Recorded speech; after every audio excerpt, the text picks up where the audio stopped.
Students मुझसे अक्सर पूछते हैं कि आखिर सर ओलंपियाड की तैयारी करने से क्या होता है। तो मैं उनको एक ही आंसर करता था कि आप ओलंपियाड की तैयारी करो तो आपकी जो थिंकिंग एबिलिटी डेवलप हो जाएगी। आप थोड़े टफ सिचुएशन को, कॉम्प्लेक्स सिचुएशंस को सब्जेक्ट वाइज हैंडल करना सीख जाओगे। आप उस पर्टिकुलर एरिया के, उस सब्जेक्ट के एक्सपर्ट बन जाओगे। जैसे astronomy olympiad, physics olympiad, maths olympiad, chemistry olympiad, biology olympiad और इन्फॉर्मेटिक्स ओलंपियाड, इस तरह के जितने भी ओलंपियाड्स होते हैं जो एक्चुअली रिनाउंड संस्थाएं जो हैं इंडिया की वो करवाती हैं, जो कि स्पेशली एचबी जो होमी भाभा इंस्टीट्यूट है वो करवाता है, और टीआईएफआर के थ्रू ऑर्गेनाइज होती है। एमटीएआई मैथ्स के ओलंपियाड्स करवाती हैं। तो जो रिनाउंड ओलंपियाड्स जो हैं उनमें अपीयर करने से बच्चे की एक स्किल डेवलप होती है, उस स्किल से उसका माइंडसेट चेंज होता है। इसके अलावा मेरे पास और कोई जवाब नहीं था। मेरे पास आखिरी में यही कहने के लिए होता था कि अगर आप इंटरनेशनल ओलंपियाड की ट्रेनिंग कैंप तक पहुंच गए या इंटरनेशनल ओलंपियाड में इंडिया को रिप्रेजेंट कर देते हैं तो आपको जरूर फॉरेन यूनिवर्सिटीज इनवाइट कर लेगी अपने यहां पर एडमिशन के लिए। लेकिन अब मेरे पास जवाब है।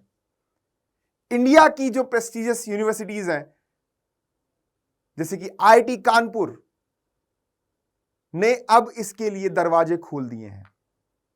अब आईआईटी कानपुर ने अपने यहां पर ओलंपियाड के कैंप और इंटरनेशनल ओलंपियाड में अपीयर होने वाले बच्चों के लिए अपने एडमिशन ओपन कर दिए हैं। तो यह एक बड़ा अचीवमेंट है उन बच्चों के लिए जो बच्चे डेडिकेटेड होकर ओलंपियाड की तैयारी करते हैं और सोचते हैं कि हम इस रास्ते से भी अच्छे कॉलेज और अच्छी शिक्षा ग्रहण कर लेंगे। जो इंडिया का ब्रेन ड्रेन हो रहा था वो अब इंडिया में रिटेन हो सकता है। शुरुआत में बच्चों को इसके प्रति रुझान थोड़ा सा कम होगा ऐसा लग रहा है, लेकिन धीरे धीरे समय के साथ ये रुझान बढ़ता जाएगा। पहले आईयूक्यूएम में बच्चे कम अपीयर होते थे, लेकिन इस साल 1 लाख के आसपास स्टूडेंट्स ने आईयूक्यूएम में अपीयरेंस ली है। तो ये एक बड़ा डेटा हमारे सामने सुनने में आया। वेल एनीवेज, मैं इस प्रोग्राम के बारे में आप बताता हूं। जे एडवांस में के थ्रू जो बीटेक और बैचलर डिग्री के प्रोग्राम्स जो होते हैं, आईआईटी कानपुर एडमिशन लेता था, उसमें बीएस और बीटेक में एडमिशन लेता था, तो उसने एक एडमिशन क्राइटेरिया और चेंज किया है कि ओलंपियाड के इंटरनेशनल कैंप और इंटरनेशनल ओलंपियाड में अपीयर होने वाले बच्चों के लिए भी वो अपना एडमिशन ओपन कर रहा है कुछ डिपार्टमेंट्स में। तो ये प्रोग्राम की इंफॉर्मेशन मैं आपको दे रहा हूं, आप ध्यान से सुनिए। ये फिलहाल नोटिफिकेशन है एकेडमिक ईयर 2025 से 26 के लिए, जो 25 में शुरू होगा, उस एकेडमिक ईयर के मतलब अपकमिंग एकेडमिक ईयर के लिए ये प्रोग्राम है। और जो डिपार्टमेंट ऑफर कर रहे हैं वो है biological sciences and bio engineering, जो आने वाले समय का बड़ा बेहतरीन सेक्टर है। कंप्यूटर साइंस एंड इंजीनियरिंग काफी लोगों का सपना। इकोनॉमिक साइंसेस, जिसकी सीट्स बहुत क्विक रैंक पर, मतलब बहुत जैसे आईआईटी बॉम्बे की कंप्यूटर साइंस के इकोनॉमिक्स की बात करें तो वो अंडर 2000 के अंदर ही क्लोज हो जाया करती है।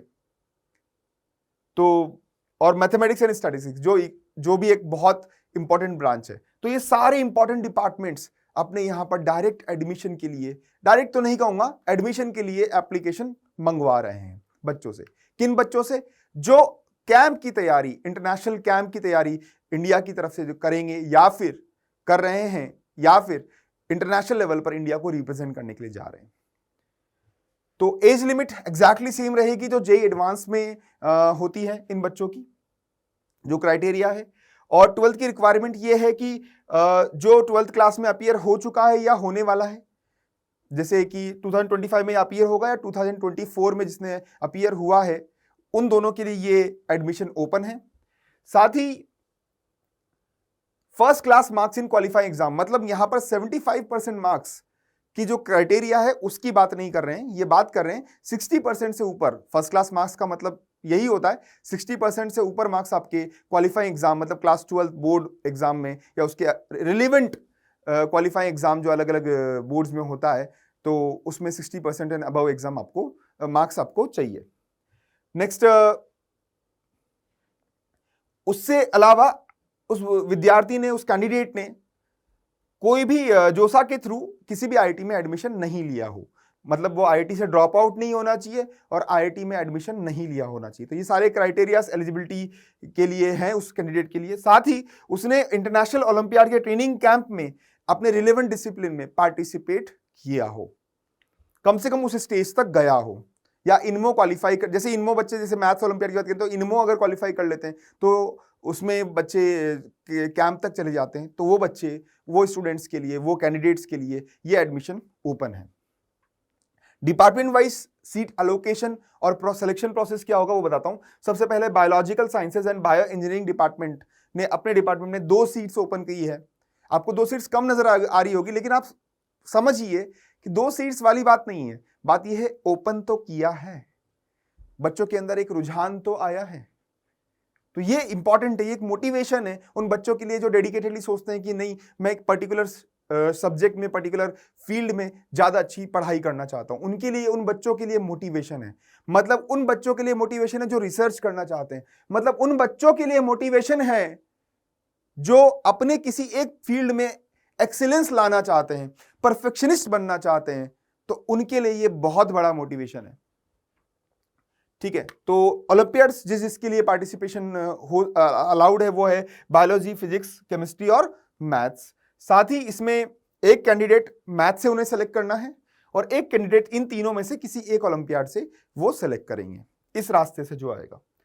तो अगर इन तीनों की बात करेंगे तो इसमें प्रेफरेंस ये होगी, बायोलॉजी वाले कैंडिडेट को पहले प्रायोरिटी दी जाएगी, उसके बाद फिजिक्स में, उसके बाद केमिस्ट्री में। तो ये उसका एक ऑर्डर होगा प्रेफरेंस का, मतलब उसकी रैंकिंग अगर होगी तो उसके अकॉर्डिंग डिस्कस किया जाएगा। नेक्स्ट, कोई बच्चा अगर 2 ओलंपियाड में क्वालिफाई है तो उसमें जिस ओलंपियाड में उसकी हाईएस्ट रैंक है तो वहां से उसको लिया जाएगा।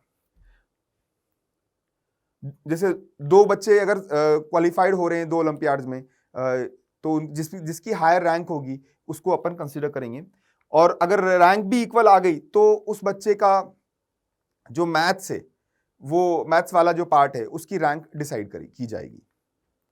साथ ही कंप्यूटर साइंस डिपार्टमेंट में डायरेक्ट नेक्स्ट डिपार्टमेंट अपना जो है कंप्यूटर साइंस डिपार्टमेंट है, कंप्यूटर साइंस इंजीनियरिंग ब्रांच में 6 सीट्स ओपन करी है, 3 मैथ्स ओलंपियाड से ली है और 3 इंफॉर्मेटिक्स ओलंपियाड से ये लोग लेंगे। इंफॉर्मेटिक्स ओलंपियाड्स के बारे में मैं बता दूं कि ये कोडिंग वाला ओलंपियाड है, मतलब जो बच्चे शुरू से ही कोडिंग करना शुरू कर देते हैं उनके लिए ये चीज है। नेक्स्ट, जो मतलब डायरेक्टली कंप्यूटर साइंस से कनेक्टेड है, तो 3 सीट्स मैथ्स ओलंपियाड वालों के लिए और 3 इंफॉर्मेटिक्स ओलंपियाड वाले स्टूडेंट्स के लिए।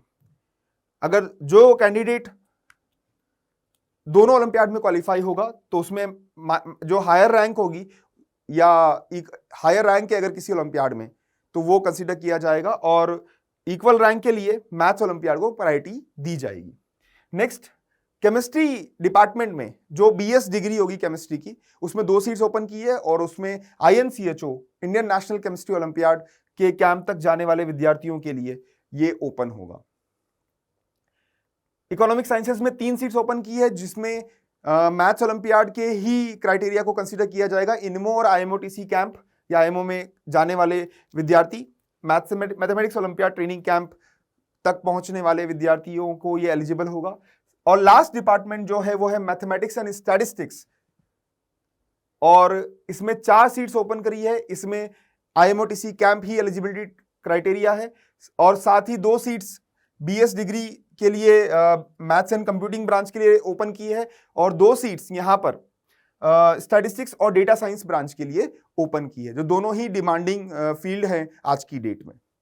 तो एक अच्छा क्राइटेरिया है। साथ ही ये ओपन की है, मतलब इसके बेसिस पर एप्लीकेशंस मंगवाई जाएंगी, इसके बेसिस पर एक नोटिफिकेशन जारी किया जाएगा कि हाँ भाई, आप लोगों ने अगर ये क्राइटेरिया फुलफिल किए हैं तो आप हमारे यहाँ अप्लाई करें।